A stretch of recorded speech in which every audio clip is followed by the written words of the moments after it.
Dans la métropole animée de Cotonville, décembre n'apportait pas la neige, mais le vent sec de l'harmattan qui couvrait la ville d'un voile de poussière ocre. C'était une période de contraste. Au centre-ville, les grands hôtels et les centres commerciaux brillaient de mille feux, parés de guirlandes importées et de sapins synthétiques géants. Mais dans le quartier de Zone 4, là où vivait Kodjo, un garçon de 14 ans, Noël s'annonçait différent. Zone 4 était un quartier vivant, vibrant de musique et d'éclats de voix. Mais il avait un problème majeur, l'obscurité. Depuis 3 mois, les lampadaires étaient en panne. Dès que le soleil se couchait à 18 heures, les rues devenaient des tunnels noirs, dangereux et tristes. Les commerçantes fermaient tôt, les enfants ne jouaient plus dehors, et l'ambiance de fête semblait avoir déserté les lieux. Kodjo n'était pas un garçon comme les autres. On ne le voyait jamais avec un ballon de foot. On le trouvait toujours le nez dans des appareils électroniques cassés qu'il récupérait à la décharge électronique voisine. Ses mains étaient toujours tachées de graisse ou de carbone et ses poches remplies de fils de cuivre. À 10 jours de Noël, une annonce tomba comme un coup près. La compagnie d'électricité prévoyait des délestages importants pour les quartiers périphériques le soir du 24 décembre afin de privilégier le centre-ville touristique. « Ce n'est pas juste », murmura Kodjo en écoutant la radio de sa mère, une couturière qui finissait ses robes à la lueur d'une bougie. « Pourquoi Noël ne serait-il lumineux que pour les riches ?» Sa mère soupira. « Mon fils, la lumière est dans le cœur. Ne t'inquiète pas pour ça. » Mais Kodjo s'inquiétait. Il regardait la place centrale du quartier, un terrain vague poussiéreux où trônait un vieil acacia solitaire. C'était là que, traditionnellement, les familles se réunissaient. Cette année, personne ne viendrait s'asseoir dans le noir. Ce soir-là, Kodjo prit une décision. Il n'avait pas d'argent pour acheter des cadeaux, mais il allait offrir quelque chose de plus grand à son quartier, la lumière. Le lendemain, Kodjo lança son opération.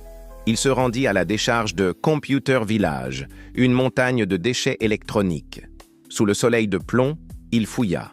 Les autres garçons du quartier, qui passèrent par là en revenant de l'école, s'arrêtèrent pour se moquer. « Hey! Regardez le roi des ordures !»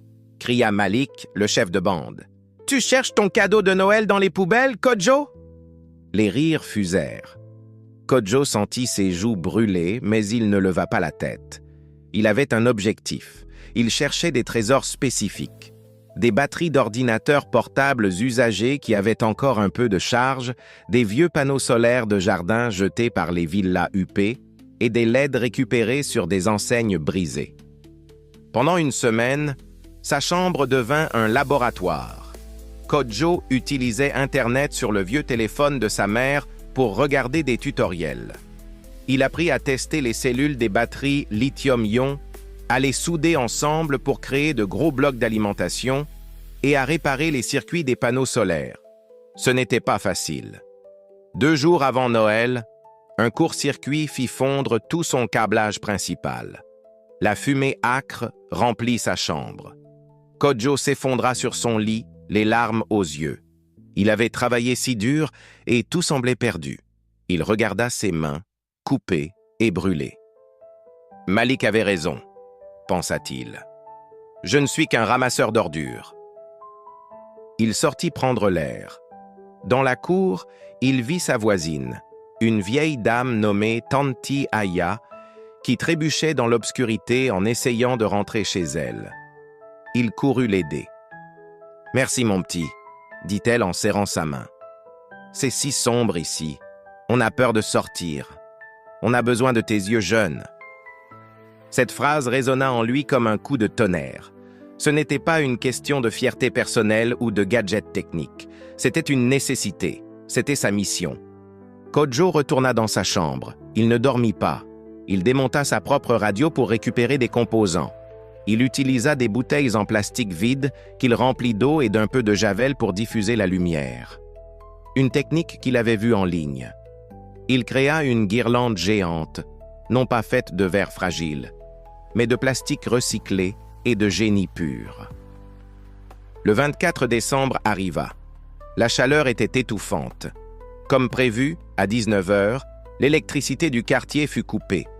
Le noir total envahit zone 4. Le silence retomba, lourd et triste. Soudain, un bruit de cliquetis se fit entendre près du vieil acacia. Kodjo était là, perché sur une échelle de fortune. Il avait passé la journée à installer ses panneaux solaires sur les toits en tôle voisins et à tirer des câbles jusqu'à l'arbre. Malik et sa bande s'approchèrent, éclairés par la lueur de leurs écrans de téléphone. « Tu es encore là ?» lança Malik. « Descends avant de tomber, le génie. Il n'y a pas de courant, tu ne comprends pas ?» Les gens commençaient à sortir de leur maison, attirés par l'agitation. La mère de Kodjo se tenait en bas, les mains jointes, priant silencieusement. Kodjo, le cœur battant à tout rompre, connecta le dernier fil à sa batterie maison, protégée dans une boîte en plastique étanche. « Joyeux Noël, zone 4 » murmura-t-il. Il bascula l'interrupteur. D'abord, ce fut un grésillement. Puis, une lueur douce. Et soudain, l'acacia explosa de lumière. Ce n'était pas une lumière crue, c'était une lumière magique. Les bouteilles en plastique, peintes par Kodjo avec des restes de vernis, diffusaient des couleurs bleues, rouges, vertes et dorées. L'arbre, qui n'était qu'un vieux tronc fatigué la veille, ressemblait maintenant à un roi habillé de bijoux lumineux. L'énergie stockée toute la journée par le soleil africain rejaillissait maintenant dans la nuit noire. Un cri de stupéfaction parcourut la foule. Puis, des applaudissements, des cris de joie. « Il y a de la lumière! Kodjo a ramené la lumière !» Les enfants coururent vers l'arbre, riant et dansant sous les couleurs. Les vendeuses sortirent leurs beignets et leurs boissons. Quelqu'un apporta un gros haut-parleur sur batterie. La musique démarra. En quelques minutes, la place sombre et triste était devenue le lieu le plus joyeux de la ville. Malik s'avança vers l'arbre. Il regarda le système complexe de fils et de batteries recyclés. Il regarda Kodjo descendre de l'échelle, couvert de poussière mais rayonnant. Malik tendit la main, non pas pour se moquer, mais pour saluer. « Respect, petit frère, tu as fait fort !»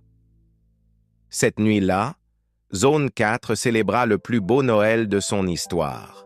Il n'y avait pas de cadeaux coûteux sous l'arbre, mais il y avait quelque chose de plus précieux, la fierté d'avoir transformé l'obscurité en lumière par la seule force de la volonté.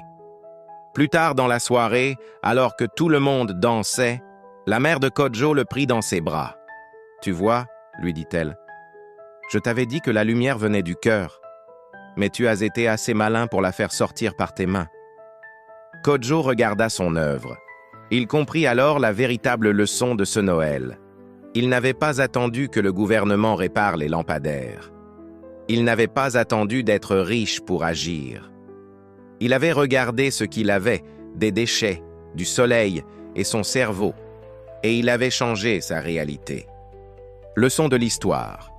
La vraie magie de Noël ne réside pas dans ce que l'on reçoit, mais dans ce que l'on est capable de créer pour les autres. Peu importe d'où l'on vient, ou le peu de ressources que l'on possède, nous avons tous en nous le pouvoir d'illuminer la vie de ceux qui nous entourent. L'innovation et le courage sont les seules lumières qui ne s'éteignent jamais, même lors des nuits les plus sombres.